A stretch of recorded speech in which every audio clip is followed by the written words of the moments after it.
As you can see, this is the wall mount that I was talking about earlier. This is me unboxing the wall mount.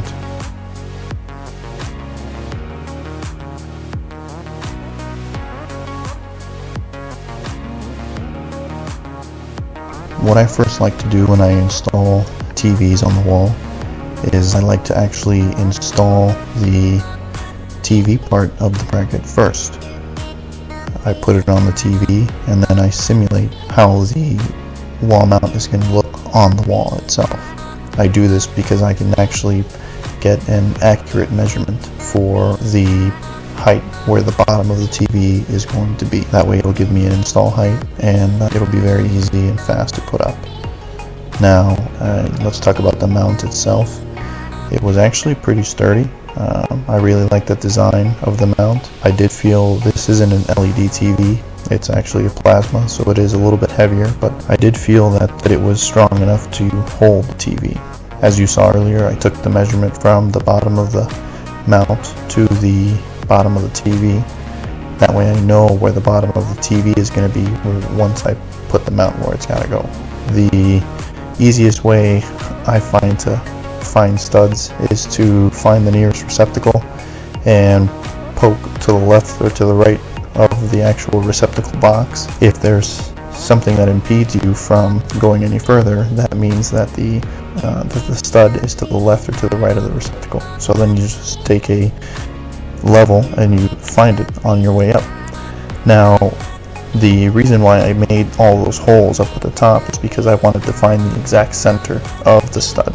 And what that does is sometimes you may find a stud, but since these lag screws going into the stud are kind of thick, if you go into the side of the stud or kind of like at a diagonal angle, what will happen is that you'll actually break the stud and the TV will just be basically grabbing the corner of the stud, and it's not really safe that way.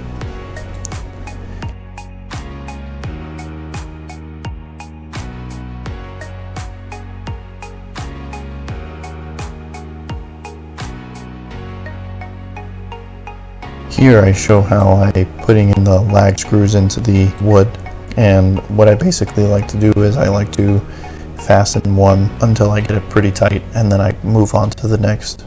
So the reason why I plugged in my battery charger is to see if the power on that receptacle, because what I'm going to do is I'm going to shoot that receptacle up right into that opening in the mount up in the back. So it was an easy way to test to see if I shut down the right breaker.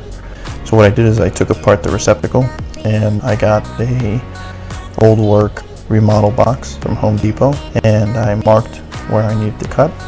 I made my cut. This is an exterior wall, it's a framed house, so there is insulation. It was a little hard for the box to go in all the way because of the insulation. It wasn't letting it go in, so I had to cut out some of the insulation. But here I am with the wire feeder, and what I did is I feed it from the top to the bottom, and I make sure I tape it real good, so that way when I pull on that wire, it's not gonna rip. Now after a couple of minutes battling getting that wire out, I finally got it out, and I was able to proceed with the installation of the new receptacle.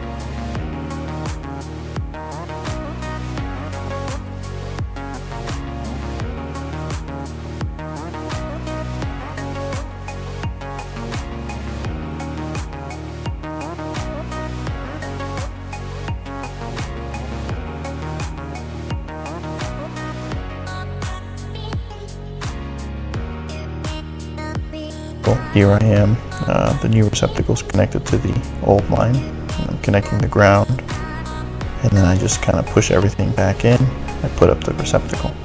Here I am installing the top box, put everything in, tighten up the remodel box, and I tighten up the receptacle. I finished installing the receptacle and I plug in my battery charger just to make sure that the top receptacle has power. I begin mounting the TV. The TV is quite heavy.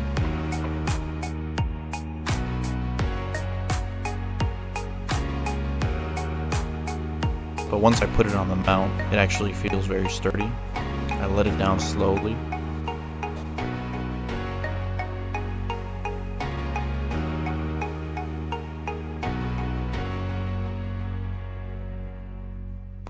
back there are these two fastening screws that basically hold the mount in place so that it doesn't shift from side to side. I set a level on top of the TV to make sure that the TV is level.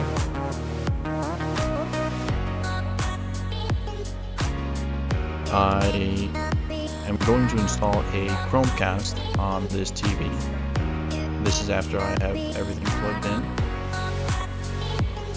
This is how the mount recesses back.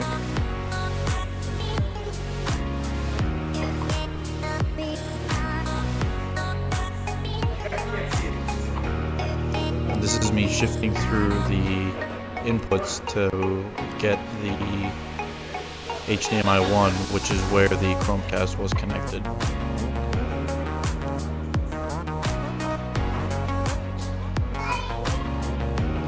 Chromecast setup was actually fairly easy, and it guided me through all the steps that I needed to take to get it connected to the Wi-Fi and to the phone.